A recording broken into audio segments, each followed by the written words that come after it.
Արևուն տակ տեսա, թե չարիք մկա, ու անիկա մարդոց մեջ շատ կգտնվի։ Մարդը, որուն Աստված հարստություն ու ստացվածք և փառք կուտա,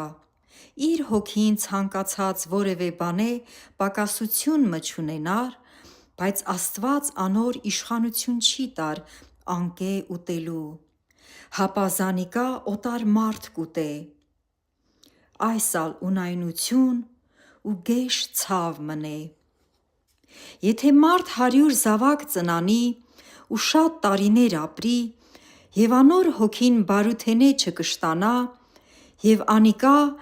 թաղում ալ չունենա, կ'սեմ թե վիժածը անկէ աղէկ է, վասնզի ասիկա ունայնությամբ եկավ ու խավարով գնաց, և անունը խավարի մեջ ծածկվեցավ, արևն ալ չտեսավ ու բան մըն ալ չգիտցավ։ Ասիկա մյուսեն ի՞նչ բանով ավելի հանգիստ է, իսկ եթե 2000 տարի ալ ապրի ու աղեկություն չտեսնե,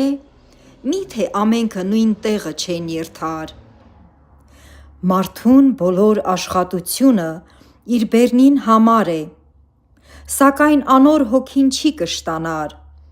քանզի իմաստունը անմիտեն ավելի ի՞նչ բան ունի։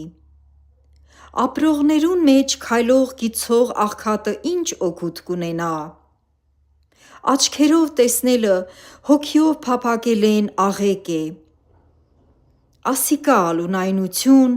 ու հոգիի տանջանք է։ Ինչ որ եղավ արդեն անոր անուն դրված է, և յայտնի է,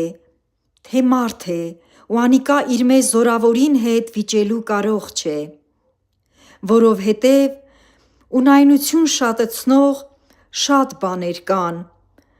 մարդուն ի՞նչ կմնա։ Քանզի ով գիտե, թե որ բանը աղէկ է կենդանի մարդուն, ստվերի պես անցուցած իր ունայն կյանքին բոլոր օրերուն մեջ, վասնզի մարդուն ով պիտի յայտնէ, թե իրմէ ետքը արևուն տակ ի՞նչ պիտի ըլլայ։ Բարի անունը հոտավէտ յուղեն ու մահվան օրը ծննդեան օրեն աղէկ է։ Սուգի տուն երթալը կոչունքի տուն երթալէն աղէկ է։ Վասնզի ամեն մարդու վախճանը այն է,